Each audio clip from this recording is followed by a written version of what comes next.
You just turned the strongest structure in the world into aluminum foil. One wrong cut turns your container home into a death trap.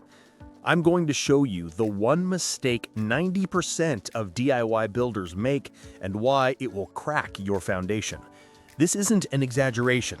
This is the single most catastrophic, irreversible error you can make doing your build.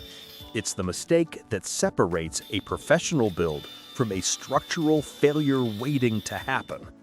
To understand the mistake, you have to understand this one critical fact. A shipping container is not a box with a frame. The corrugated steel skin is the frame. It's a monocoque structure, just like an airplane's fuselage. The walls act like a single, massive steel beam that gives the container its incredible strength to be stacked 9 high. The moment you cut a hole for a window or a door, you sever that beam. The amateur's mistake, the fatal mistake, is cutting the hole first.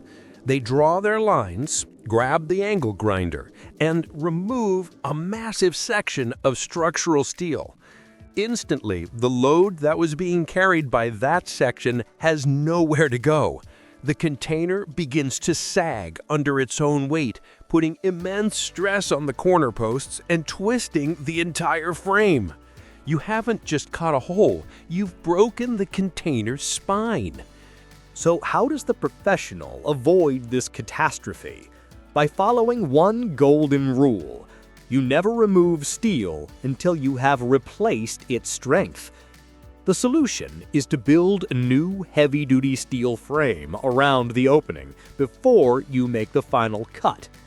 This is typically done by welding thick rectangular steel tubing, known as box tubing or HSS, to form a header and jambs for your new window or door.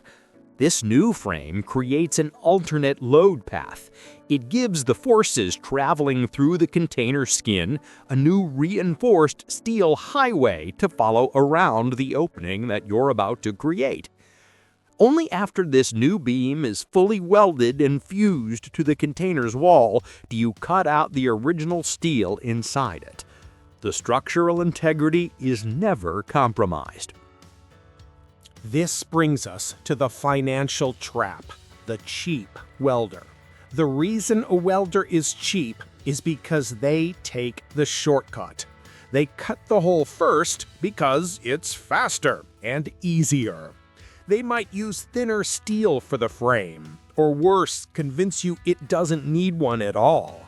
They are saving themselves a few hours of work while sentencing your home to a lifetime of structural problems. Sagging roofs, cracked foundations, and windows that will never close properly again. The money you save on a cheap welder is just a down payment on a 6-figure structural repair. Doing it right the first time isn't an expense, it's the ultimate insurance policy. If this video just stopped you from making a catastrophic mistake, hit the like button and then check out our last video on the 3 regrets that cost builders $10,000.